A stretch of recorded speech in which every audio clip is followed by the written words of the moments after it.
முதல் வாசகம். குறிப்பேடு 2ஆம் நூலிலிருந்து வாசகம். யோயாதா இறந்த பின் அரசர் தம்மை பணிந்து நின்ற தலைவர்களின் சொற்களுக்கு இணங்கினார். அதனால் அவர்கள் தங்கள் முன்னோர்களின் கடவுளான ஆண்டவரின் இல்லத்தை புறக்கணித்து அசேரா கம்பங்களையும் சிலைகளையும் வழிபட்டனர். அவர்கள் செய்த இப்பாவத்தின் பொருட்டு யூதாவின் மேலும் எருசலேமின் மேலும் இறைவன் கடும் கோபம் கொண்டார். அவர்கள் தம்மிடம் மீண்டும் வருவதற்கு ஆண்டவர் அவர்களிடம் இறைவாக்கினர்களை அனுப்பினார். அவர்களும் மக்களை கண்டித்தனர். ஆனால் அவர்கள் செவி கொடுக்கவில்லை. அப்போது கடவுளின் ஆவி யோயாதாவின் மகன் செக்கரியாவின் மேல் இறங்கியது. அவர் மக்கள் முன் நின்று அவர்களை நோக்கி, இதோ கடவுள் கூறுகிறார், ஆண்டவரின் கட்டளைகளை மீறுவதேன்? அதனால் நீங்கள் வாழ்வில் முன்னேற மாட்டீர்களே. ஆண்டவரை நீங்கள் புறக்கணித்ததால் அவரும் உங்களை புறக்கணித்துள்ளார் என்று கூறினார். அவர்கள் அவருக்கு எதிராக சதி செய்து அரசரின் ஆணைக்கேற்ப ஆண்டவரின் இல்லத்து மண்டபத்தில் அவரை கல்லால் எறிந்து கொன்றனர். அவர் தந்தை யோயாதா காட்டிய பேரன்பை மறந்து அரசர் யோவாசு செக்கரியாவை கொல்லச் செய்தார். அவர் இறக்கும் போது ஆண்டவர் இதை கண்டு பழிவாங்குவாராக என்றார். அடுத்த ஆண்டு சிரியா படையினர் அவருக்கு எதிராக வந்து யூதாவிலும் எருசலேமிலும் புகுந்து மக்களின் எல்லா தலைவர்களையும் கொன்று அழித்தனர். கொள்ளை பொருள்கள் அனைத்தையும் தமஸ்கு மன்னனிடம் அனுப்பி வைத்தனர். சிரியர் மிகச் சிறு படையுடன் தான் வந்தனர். இருப்பினும் தங்கள் முன்னோரின் கடவுளான ஆண்டவரை இஸ்ரேலர் புறக்கணித்ததால் ஆண்டவர் அவர்களது பெரும் படையை சிரியரின் கையில் ஒப்புவித்தார். அவர்கள் யோவாசை தண்டித்தனர். கடும் காயமுற்ற நிலையில் யோவாசை சிரியர் விட்டுச் சென்றனர். அவருடைய அலுவலர்களோ அவருக்கு எதிராக சதி செய்து யோயாதாவின் மகனின் இரத்தப் பழியின் பொருட்டு அவரது படுக்கையிலேயே அவரை கொன்றனர். தாவீதின் நகரத்தில் அவர் சடலத்தை அடக்கம் செய்தனர். ஆனால் அரசர்களின் கல்லறைகளில் அவரை அடக்கம் செய்யவில்லை. இது ஆண்டவர் வழங்கும் அருள்வாக்கு. புனித மத்தேயு எழுதிய நற்செய்தியிலிருந்து வாசகம். அதிகாரம் 6, இறைவசனங்கள் 24 தொடக்கம் 34 முடிய. அக்காலத்தில் இயேசு தம் சீடருக்கு கூறியது, எவரும் இரு தலைவர்களுக்கு பணிவிடை செய்ய முடியாது. ஏனெனில் ஒருவரை வெறுத்து மற்றவரிடம் அவர் அன்பு கொள்வார், அல்லது ஒருவரை சார்ந்து கொண்டு மற்றவரை புறக்கணிப்பார். நீங்கள் கடவுளுக்கும் செல்வத்துக்கும் பணிவிடை செய்ய முடியாது. ஆகவே நான் உங்களுக்கு சொல்கிறேன், உயிர் வாழ எதை உண்பது எதை குடிப்பது என்றோ உடலுக்கு எதை உடுத்துவது என்றோ நீங்கள் கவலை கொள்ளாதீர்கள்.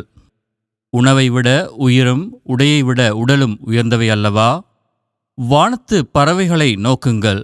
அவை விதைப்பதும் இல்லை, அறுப்பதும் இல்லை, களஞ்சியத்தில் சேர்த்து வைப்பதும் இல்லை. உங்கள் விண்ணகத் தந்தை அவற்றுக்கும் உணவு அளிக்கிறார். அவற்றைவிட நீங்கள் மேலானவர்கள் அல்லவா? கவலைப்படுவதால் உங்களில் எவர் தமது உயரத்தோடு ஒரு முழம் கூட்ட முடியும்? உடைக்காக நீங்கள் ஏன் கவலைப்படுகிறீர்கள்? காட்டு மலர்செடிகள் எப்படி வளர்கின்றன என கவனியுங்கள். அவை உழைப்பதும் இல்லை, நூற்பதும் இல்லை. ஆனால் சாலமோன் கூட தம் மேன்மையில் எல்லாம் அவற்றில் ஒன்றைப் போலவும் அணிந்திருந்ததில்லை என நான் உங்களுக்கு சொல்கிறேன். நம்பிக்கை குண்டியவர்களே, இன்றைக்கு இருந்து நாளைக்கு அடுப்பில் எறியப்படும் காட்டுப் புல்லுக்கு கடவுள் இவ்வாறு அணி செய்கிறாரென்றால் உங்களுக்கு இன்னும் அதிகமாய் செய்ய மாட்டாரா? ஆகவே எதை உண்போம், எதை குடிப்போம், எதை அணிவோம் என கவலை கொள்ளாதீர்கள். ஏனெனில் பிற இனத்தவரே இவற்றையெல்லாம் நாடுவர். உங்களுக்கு இவை யாவும் தேவையென உங்கள் விண்ணகத் தந்தைக்கு தெரியும். ஆகவே அனைத்திற்கும் மேலாக அவரது ஆட்சியையும் அவருக்கு ஏற்புடையவற்றையும் நாடுங்கள். அப்போது இவை அனைத்தும் உங்களுக்கு சேர்த்து கொடுக்கப்படும். ஆகையால் நாளைக்காக கவலைப்படாதீர்கள். ஏனெனில் நாளைய கவலையைப் போக்க நாளை வழி பிறக்கும். அந்த நாளுக்கு அன்றுள்ள தொல்லையே போதும். இது கிறிஸ்து வழங்கும் நற்செய்தி. இறை இயேசுவில் அன்பார்ந்த சகோதர சகோதரிகளே, ஆண்டவர் எனக்கும் உங்களுக்கும் ஒரு புதிய நாளை கொடுத்திருக்கின்றார். இந்த நாளின் ஊடாக அவர் தன்னை அன்பு செய்ய அழைப்பு கொடுக்கின்றார். இன்றைய நாளுக்குரிய நற்செய்தி மத்தேயு நற்செய்தியிலிருந்து எடுக்கப்பட்டிருக்கின்ற இந்த நற்செய்தியிலே நாங்கள் வாசிக்க கேட்கின்றோம், எவரும் இரு தலைவர்களுக்கு பணிவிடை செய்ய முடியாது. ஆகவே இந்த இரு தலைவர்கள் என்று சொன்னால் கடவுள், மற்றொன்று செல்வம். ஆகவே இரண்டுக்கும் நாங்கள் பணிவிடை செய்ய முடியாது.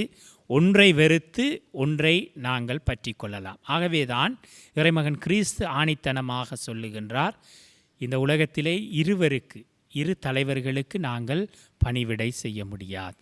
ஏனென்று சொன்னால் இந்த நற்செய்தியினூடாக எங்களுக்கு தரப்படுகின்ற செய்தி, செல்வத்தை நாங்கள் மையப்படுத்தி வாழ்ந்தோம் என்று சொன்னால் இந்த உலக வாழ்க்கைக்குள்ளே நாங்கள் சென்று விடுவோம். ஆகவே நாங்கள் ஆண்டவரை மறந்து விடுவோம். ஆண்டவரை நாங்கள் பற்றி கொண்டோம் என்று சொன்னால் ஆண்டவருடைய ஆசீர்வாதத்தினூடாக செல்வம், வளமை, வாழ்வு, செழிப்பு இவை அனைத்தும் கிடைக்கும். ஆகவேதான் இந்த செல்வத்தை கொடுக்கக்கூடிய அந்த ஆண்டவரை பற்றி கொள்ள எங்களுக்கு அழைப்பு கொடுக்கப்படுகின்றது. ஆனால் பல நேரங்களிலே இரண்டையும் பற்றி கொண்டு இருக்கக்கூடிய மக்கள் அதிகமாக வாழ்ந்து கொண்டிருக்கின்றார்கள். ஆகவேதான் இரு தலைவர்களுக்கு பணிவிடை செய்ய முடியாது என்பதை இறைமகன் கிறிஸ்து இந்த மத்தேயு நற்செய்தியினூடாக எங்களுக்கு கூறுகின்றார். ஆகவே இறையேசுவில் அன்பார்ந்தவர்களே, எங்களுடைய நாளாந்த வாழ்விலே நாங்கள் சிந்திக்க வேண்டும், யாரைக்கு நாங்கள் பணிவிடை செய்கின்றோம்?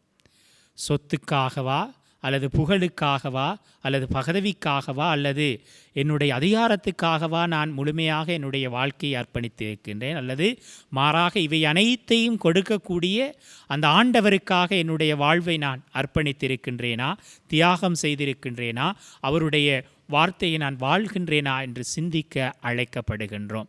ஆகவே நானும் நீங்களும் வாழுகின்ற இந்த உலகத்திலே பொருட்கள், செல்வம், பிரபல்யம், புகழ் இவை அனைத்தையும் மையப்படுத்தி இந்த உலகம் எங்களை வாழ அழைப்பு கொடுக்கின்றது. ஆகவே இந்த நற்செய்தி வாசகம், இந்த வார்த்தை எங்களுக்கு சவாலாக இருந்தாலும் ஆண்டவருடைய பிள்ளைகளாகிய நாங்கள் இறைவனை மையப்படுத்தி வாழ வேண்டும் என்பதை இன்றைய நாள் எங்களுக்கு வலியுறுத்துகின்றது. ஆகவே இன்றைய நாளிலே நாங்கள் இறைவனை பற்றி கொண்டு, இறைவனை பின்பற்றி கொண்டு, அதனூடாக அவருடைய ஆசீர்வாதமாக செல்வ செழிப்பை, வளமையை பெற்று வாழுகின்ற அந்த எண்ணத்தை ஆண்டவர் எங்களுக்குள்ளே தூண்டியருளி இந்த நாளை எங்களுக்கு ஆசீர்வாதமாக மாற்றியருள வேண்டும் என்று சொல்லி எல்லாம் வல்ல இறைவனை உங்களுக்காக பிரார்த்திக்கின்றேன். ஆமேன்.